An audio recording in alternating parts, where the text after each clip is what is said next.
Hello दोस्तों, welcome to my channel. दोस्तों, आज की वीडियो में हम करेंगे unit number 4 decision making institutions.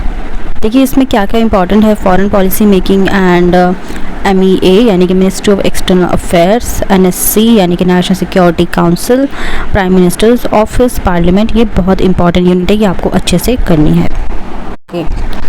देखिए इंडिया ने हमेशा से पार्लियामेंट्री डेमोक्रेसी को चूज़ किया है।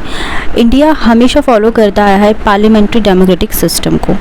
तो जब भी हम फॉरेन पॉलिसी की बात होती है, फॉरेन पॉलिसी को बनाया जाता है, तो गवर्नमेंट सबसे ज़्यादा क्या ध्यान रखती है? लोगों की इच्छा को, पीपल्स विल, जो कि सबसे ज़्यादा इंपॉर्टेंट होती है।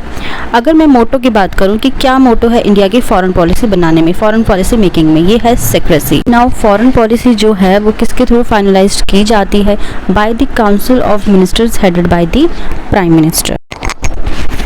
Now foreign policy making and the ministry of external affairs. Ministry of external affairs का इसमें क्या रोल है?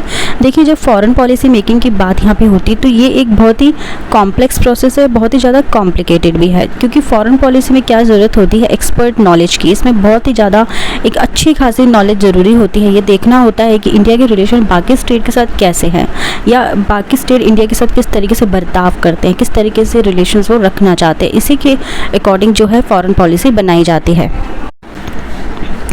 मिनिस्टर ऑफ एक्सटर्नल अफेयर्स के जो करंट मिनिस्टर हैं वो कौन है? एस जयशंकर जी, जो आपको पता होना बहुत ज़रूरी है और ये करंट अफेयर्स के लिए भी इम्पॉर्टेंट हो जाता है। UGC नेट के साथ साथ ये मास्टर्स के लिए भी इम्पॉर्टेंट है, सभी एग्ज़ाम्स के लिए इम्पॉर्टेंट, एग्ज़ाम्स के लिए इम्पॉर्टेंट है।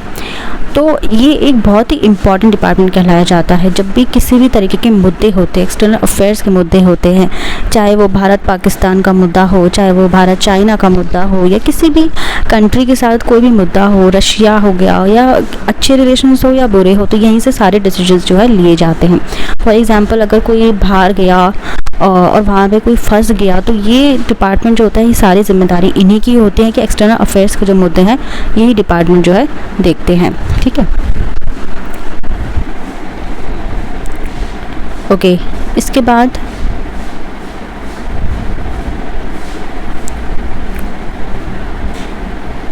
तो आपको मैं ये इसमें एक और चीज़ इंपॉर्टेंट भी है कि जो ऑफिशियल्स होते हैं normally are very senior person chosen to head the work in MEA। तो मिनिस्ट्री ऑफ एक्सटर्नल अफेयर्स में ज़्यादातर सीनियर पर्सनस ही होते हैं, बहुत ही एक्सपीरियंस्ड, बहुत ही एक्सपर्ट लोग ही वहाँ पर होते हैं। 3 एडिशनल सेक्रेटरीज होती है to assist foreign secretary. So the work of MEA is divided into 24 divisions. इसका जो वर्क है वो डिवाइड किया गया है 24 डिवीजन में। A joint secretary heads each division. अब बात करते हैं नेशनल सिक्योरिटी काउंसिल की। देखिए सबसे पहले हमारे प्राइम मिनिस्टर कौन रहे हैं? पंडित नेहरू। काफ़ी ऊंचे व्यक्तित्व वाले इंसान उन्हें माना जाता था, राइट। काफ़ी सारी बुक्स में ऐसे ही उनके बारे में लिखा गया है, बट कई बुक्स में ऐसा भी है कुछ अलग ही लिखा गया है जो मैं आपको अभी नहीं बताऊंगी। और उनका जो टेन्योर चला था वो नेशनल सिक्योरिटी से जुड़े हुए डिसीजंस उन्होंने अकेले ही लिया। ज़्यादा से ज़्यादा कभी भी कुछ भी ऐसे इस तरीके से मुद्दे होते थे तब वो क्या करते थे, कुछ ट्रस्टवर्दी उनके लोग होते थे, उनसे वो एडवाइस लेते थे, उनसे सलाह करते थे। ठीक है, उनकी बातों को वो उनसे बात करते थे। उन्होंने कभी भी फॉरेन मिनिस्टर अपने लिए अपॉइंट नहीं किया। इसके एग्जाम्पल के लिए उन्होंने 1950 के दशक में अपनी कैबिनेट के कुछ समय रहे रक्षा मंत्री जो थे कृष्ण मेनन पर उन्होंने ट्रस्ट किया। इसी के साथ साथ मिसेस गांधी जब ज़रूरत उन्हें लगती थी तो अपनी गवर्नमेंट के कुछ ट्रस्टवर्दी लोगों से वो भी एडवाइस लिया करती थी।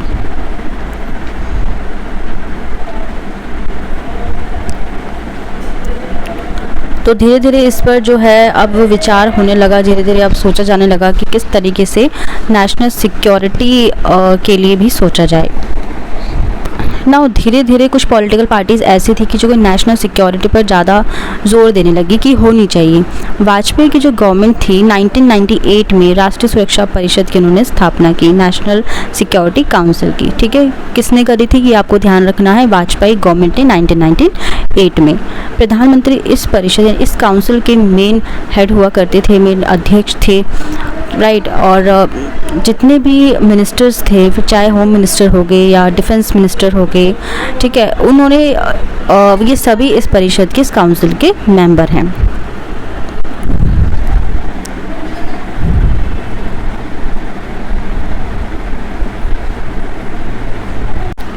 चलिए अब हम बात करते हैं प्राइम मिनिस्टर्स ऑफिस की। देखिए प्राइम मिनिस्टर जो है ये सबसे ज़्यादा इंपॉर्टेंट रोल प्ले करते हैं डिसीजन मेकिंग प्रोसेसेस में, right.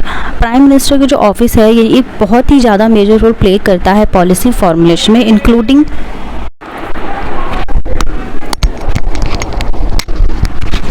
Foreign policy decision making. अब अगर हम बात करें प्राइम मिनिस्टर की, देखिए पावरफुल तो बहुत है लेकिन हर डिसीजन प्राइम मिनिस्टर नहीं ले सकते फॉरेन पॉलिसी में। अगर मैं बात करूं इंडिया की सिक्योरिटी की, तब प्राइम मिनिस्टर डिसीजन ले सकते हैं। गोल्स की, इकोनॉमिक डेवलपमेंट की, ये सभी बहुत ही वाइटल रोल प्ले करते हैं। Vital to party standing in the country and his own power and prestige would be decided in PM's office. Now, Lal Bahadur Shastri had set up the Prime Minister Secretary, which later became the PNO. Lal Bahadur Shastri ji ने setup किया था सभी को, जो कि बाद में PMO बना 1964 में जब वो प्राइम मिनिस्टर बन गए थे। He was not very well acquainted with foreign affairs, right? He also appointed a full-time external affairs minister for the first time. सबसे पहले उन्होंने ही external affairs minister को अपॉइंट किया था। नेहरू had इसके अलावा पीएमओ इंक्लूड्स करता है large number of joint secretaries, deputy secretaries, OSDs और काफ़ी सारे other officials, each dealing with different aspects, right, of prime minister ministerial functioning. Most important parliament की बात कर लेते हैं। तो एक क्वेश्चन आता है कि पार्लियामेंट एक रोल प्ले करती है डिसीजन मेकिंग में, तो इसका आंसर है येस। पार्लियामेंट्री रिप्रेजेंटेटिव बॉडी है लोगों की, ultimate control over the government policy making, फिर चाहे वो फॉरेन पॉलिसी से जुड़े कुछ भी मुद्दे क्यों ना हो गए, राइट, किसी भी तरीके के, जैसे जो भी यूनियन लिस्ट में मेंशन किए गए लिस्टेड हैं। सो पार्लियामेंट जो है एक्सक्लूसिव पावर है टू इनैक्ट लेजिस्लेशन। अगर फॉर इंस्टेंस एग्जांपल देखिए, जैसे कि क्या क्या इसमें इंक्लूड होते हैं, डिप्लोमेटिक मैटर हो गई, कंज्यूलर हो गई, कोई ट्रेड रिप्रेजेंटेशंस हो गई, वॉर हो गई, पीस हो गई, या यूनाइटेड नेशन से जुड़े हो गए, सिटीजनशिप या नेचुरलाइजेशन, सब पार्लियामेंट में जो है रिप्रेजेंट किए जाते हैं। तो जितनी भी ट्रीटीज़ होती है जितनी भी ट्रीटीज़ होती हैं ये पार्लियामेंट अप्रूव करता है, but it is the union government जो डिटरमाइन करता है बेसिक कंटेंट्स को ट्रीटीज़ के and seeks final approvement of the parliament. So एक केस देखते हैं यहाँ पे, Indo Soviet peace and friendship treaty, Indira Gandhi के टेन्योर में जब वो प्राइम मिनिस्टर थी, पार्लियामेंट ने उन्हें 1 घंटे पहले इन्फॉर्म किया था कि उन्हें साइन करने आना होगा। वो पार्लियामेंट पहुँची थी 1 घंटे पहले, अगस्त 9, 1917 को, जो कि बहुत इंपॉर्टेंट था।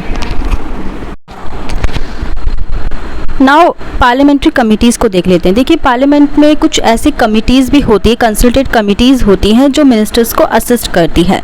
So the consultative committee meetings were called whenever the minister thought it fit.